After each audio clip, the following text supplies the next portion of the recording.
پاکستان کے 75 سال میں نے قائد کو مبارکباد کا خط لکھا تھا، آج ان کا جواب آیا۔ السلام علیکم جی، میں ہوں اسد عباس اور آپ دیکھ رہے ہیں DTM پاکستان۔ آج 14 اگست ہے اور اسی مناسبت سے ایک چھوٹا سا ولاگ آپ نے اس ولاگ کا جو تھم نیل تھا، جو ٹائٹل تھا، اس پہ انور مقصود صاحب کی ایک تصویر دیکھی ہوگی اور اس کے اوپر لکھا ہوا ہوگا کہ انور مقصود کا قائد اعظم کو خط اور ان کا جواب۔ یہ بنانے کا مقصد بھی یہی ہے کہ آج پورے ملک میں جو ہے وہ ہم جشن آزادی منا رہے ہیں گھر گھر، اور لیکن یہ جو ولاگ ہے یہ بنانے کا مقصد انور مقصود صاحب کے اس خط کا جو آج سے 2 سال پہلے انہوں نے ایک محفل میں پڑھا تھا، جس میں انہوں نے کہا کہ میں نے قائد اعظم کو ایک خط لکھا تھا اور اس کا جواب آیا ہے۔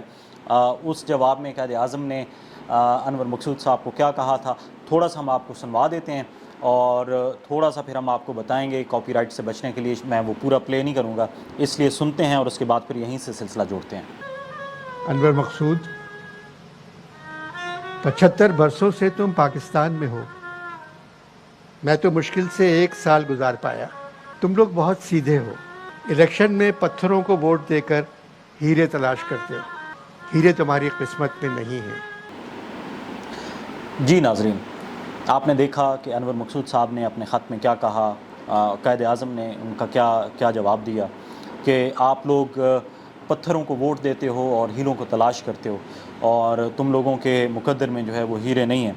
کتنی پرفیکٹ بات کی ہے۔ ابھی بھی الیکشنز کا دور ہے اور ہم میں سے ہر بندہ جو ہے وہ ووٹ بھی ڈالے گا، پتھروں کو ووٹ ڈالے گا، اور اس کے بعد ہم یہ امید رکھتے ہیں کہ وہ جو ووٹ پڑیں اس سے ہمیں ہیرے ملیں۔ تو یہ ہیروں کی تلاش جو ہے وہ بے معنی سی ہے۔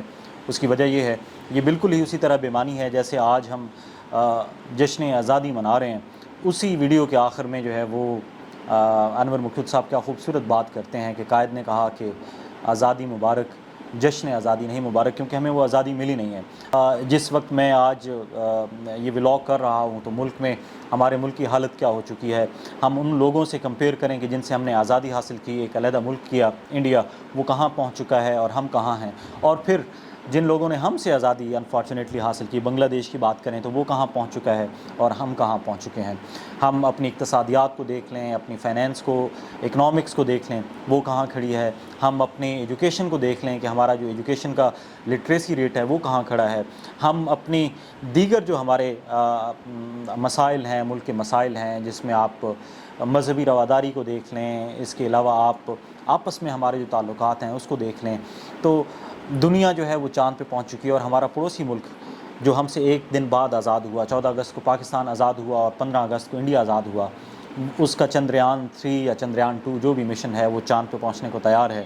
اور ہم کیا کر رہے ہیں؟ ہم آپس میں لڑ جھگڑ رہے ہیں۔ پولیٹیکل جو سچویشن ہے وہ آپ سب کے سامنے ہے، مجھے کچھ بتانے کی ضرورت نہیں ہے، لیکن ہمیں اپنے آپ سے یہ سوال کرنا چاہیے کہ کیا واقعی ہم آزاد ہیں، اور کیا واقعی ہی ہم یہ کہہ سکتے ہیں کہ ہمیں جشن آزادی مبارک؟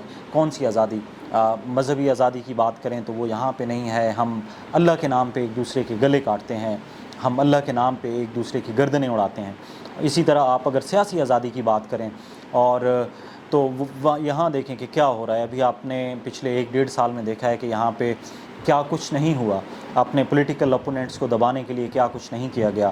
اس سے پہلے کے ادوار کو دیکھ لیں، صرف اسی ادوار کو نہ لیں، اس سے پہلے کے ادوار کو دیکھ لیں کہ اپنی جو پولیٹیکل آپ کے اپوننٹس ہیں ان کو نیچا دکھانے کے لیے کس حد تک لوگ نہیں گرے، یا ابھی تک کیا ہو رہا ہے۔ آپ اپنے ایوانوں میں دیکھ لیں، ہمارے جو پولیٹیشنز ہیں جن کی قائد نے بات کی کہ تم پتھروں کو ووٹ دیتے ہو اور ہیروں کو تلاش کرتے ہو، وہ ہیرے آپ ان کی زبان دیکھ لیں، آپ ان کی کمٹمنٹس دیکھ لیں، آپ ان کا کال و فیل دیکھ لیں، آپ ان کا کریکٹر دیکھ لیں، تو آپ کو اندازہ ہوگا کہ انور مقصود صاحب کا وہ جو خط ہے اور اس کے جواب میں جو انہوں نے لکھا ہے تو وہ غلط نہیں ہے کہ ہم پتھروں کو ووٹ دیتے ہیں اور پھر ہم سمجھتے ہیں کہ ہمیں ان سے ہیرے ہم اس سے تلاش کریں گے۔ تو یہ وہ ساری باتیں ہیں۔ اس کے ساتھ ساتھ ہم مذہبی رواداری کی میں نے بات کی کہ ہم اللہ کے نام پہ ایک دوسرے کی فرقوں کے نام پہ ایک دوسرے کی گردنیں کاٹتے ہیں۔ پولیٹیکل جو سیاسی آزادی ہے اس کی ہم نے بات کر لی ہے کہ وہ کیا ہے۔ اسی طرح کہنے اور سننے کی آزادی، میں اس وقت جو ولاگ کر رہا ہوں تو شاید بہت سی ایسی باتیں ہیں جو میں کہنا چاہ رہا ہوں گا، لیکن میں وہ باتیں شاید دل ہی دل میں کر سکتا ہوں، کسی کو آف دا کیمرہ کہہ سکتا ہوں، لیکن یہاں باوجود چاہنے کے میں وہ باتیں نہیں کر سکتا کیونکہ دور یہ چل رہا ہے۔ میں تو ایک پھر بھی گمنام سا ایک ولاگر ہوں۔ انور مقصود صاحب نے جو اس سال ان کا جو نیا ایک ویڈیو پیغام ہے اس میں انہوں نے کہا کہ میں نان خطائی پہ بات کروں گا، اس کے علاوہ میں کسی چیز پہ بات نہیں کروں گا۔ تو یہ حالات ہیں ہمارے ملک کے۔ آئی ڈونٹ نو اس سارے سینیریو میں کیا ہم سمجھتے ہیں کہ ہم واقعی آزاد ہیں؟ کیا پاکستان آزاد ہے؟ ہم آزاد ہیں بحیثیت قوم؟ ہم آزاد ہیں؟ کیا ہماری خارجہ پالیسی، کیا ہماری نیشنل پالیسیز، ہمارا رہن سہن، کیا یہ آزاد مملکت خداداد جس کا خواب ہمارے پرکھوں نے دیکھا، جس کی تعبیر کے لیے کتنی نسلوں نے قربانی دی، کتنی ماؤں کے سہاگ اجڑے، کتنی ماؤں کی گود اجڑی، کتنی دلہنوں کے سہاگ اجڑے، ان سب ماؤں، بہنوں، بیٹیوں کے جو سہاگ اجڑے، جن کے گودیں جو ہے وہ اجڑیں، کیا ہم سمجھتے ہیں کہ وہ جو قربانیاں دی گئی تھیں ان قربانیوں کے تسلسل میں یہ ملک کے پاکستان جو اس وقت ہمارے پاس موجود ہے، کیا ہم سمجھتے ہیں کہ قائد نے اس کا خواب دیکھا تھا، علامہ اقبال نے اس کا خواب دیکھا تھا؟ ہرگز نہیں دیکھا تھا۔ شاید ان کا خواب کچھ اور تھا۔ خدا کرے کہ وہ دن آئیں کہ جو قائد کا خواب ہے، جو علامہ اقبال کا خواب ہے، وہ شرمندہ تعبیر ہو۔ اللہ تعالیٰ ہمیں وہ موقع دے، اللہ تعالیٰ ہمیں وہ لیڈرز دے، اللہ تعالیٰ ہمیں وہ معیار دے کہ جس پہ اترتے ہوئے ہم پاکستان کو واقعی قائد کا پاکستان بنائیں، ہم علامہ اقبال کا پاکستان بنائیں، ہم سر سید رحمۃ اللہ علیہ کا پاکستان بنائیں۔ ہم زندگی کا کوئی بھی شعبہ لے لیں، دنیا کی دوسری اقوام اگر آسمان کی طرف جا رہی ہیں، ہمارا تسلسل جو ہے وہ پیچھے کی طرف ہے۔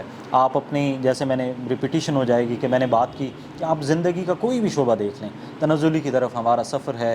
اور ہر آئے سال 14 اگست پہ جب ہم ہوتے ہیں تو بجائے اس کے کہ ہم یاد کریں کہ ہاں یار پچھلے 14 اگست کو ایک سال پہلے ہمارے ملک کی یہ حالت تھی، اور اس سینیریو میں، اس ایک سال میں ہم اپنے ملک میں یہ تبدیلی لے کے آئے ہیں، یہ پازیٹیو چیزیں ہم لے کے آئے ہیں۔ ہر آتے روز بلکہ ہمارے ہاں سے عدم برداشت کا کلچر فروغ پا رہا ہے، برداشت ختم ہو رہی ہے۔ بے ایمانی، رشوت، کرپشن، یہ سارے وہ پہلو ہیں جو اس ملک کو جگڑتے ہوئے، اس ملک کو جکڑ کر اور ہماری جو ویلیوز ہیں ان کو انہوں نے گروی بنا رکھا ہے۔ اللہ تعالیٰ سے دعا ہے کہ ہم سب اس قابل ہوں اور اللہ تعالیٰ ہمیں وہ شعور دے، اللہ تعالیٰ ہمیں وہ ایمان کی طاقت دے کہ جس کی بدولت جو ہمارے پرکھوں نے، ہمارے آباء و اجداد نے جو ہجرت کر کے آئے تھے، جنہوں نے اپنی جانیں قربان کی تھیں اس ملک کے لیے، ایک آزاد ملک کے لیے، وہ واقعی آزاد ہو۔ ہمیں یہاں رہنے کی آزادی ہو، ہمیں یہاں کہنے کی آزادی ہو، ہمیں یہاں آزادی کے ساتھ اپنے فرقے اور مذہب کو پریکٹس کرنے کی آزادی ہو، اور اللہ تعالیٰ کے نام پہ بننے والے اس مملکت خداداد میں ہر شخص کی عزت نفس جو ہے خاص کر کے وہ محفوظ ہو۔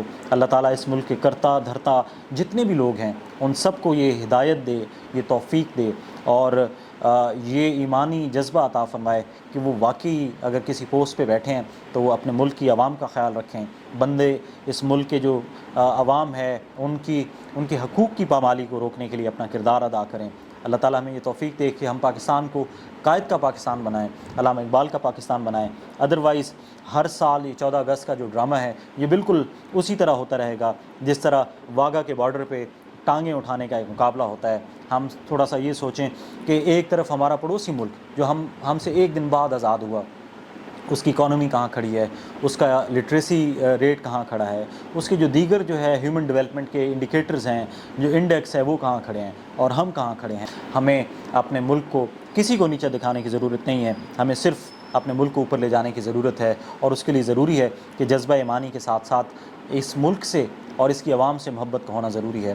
ادروائز اسی طرح ہر سال 14 اگست بھی آتا رہے گا، ہم جھنڈیاں بھی لگاتے رہیں گے، اسی طرح ہم باجے بھی بجاتے رہیں گے، لیکن ہماری بینڈ بھی بجتی رہے گی، اور آنے والے ہر الیکشن میں اسی طرح ہم جو پتھر ہیں ان کو ووٹ دیتے رہیں گے، اور اس آس پہ کہ شاید وہ پتھر جو ہے ہمارے ووٹوں سے جو منتخب ہونے والے ہیں وہ اسمبلیوں میں پہنچ کے ہیرے بنیں گے۔ ایسا ہرگز نہیں ہوگا۔ پتھر رہتا ہے، چاہے آپ اس کو گلی سے اٹھا کے لے آئیں، کسی بازار سے اٹھا کے لے آئیں، کسی پہاڑ سے اٹھا کے لے آئیں، ہاں ہیرے جو ہے وہ تراشنے ہوتے ہیں۔ ہمیں ہیروں کو تلاش کرنا چاہیے، اور جو ہیرے ہمارے پاس ہیں ان کی عزت کرنی چاہیے۔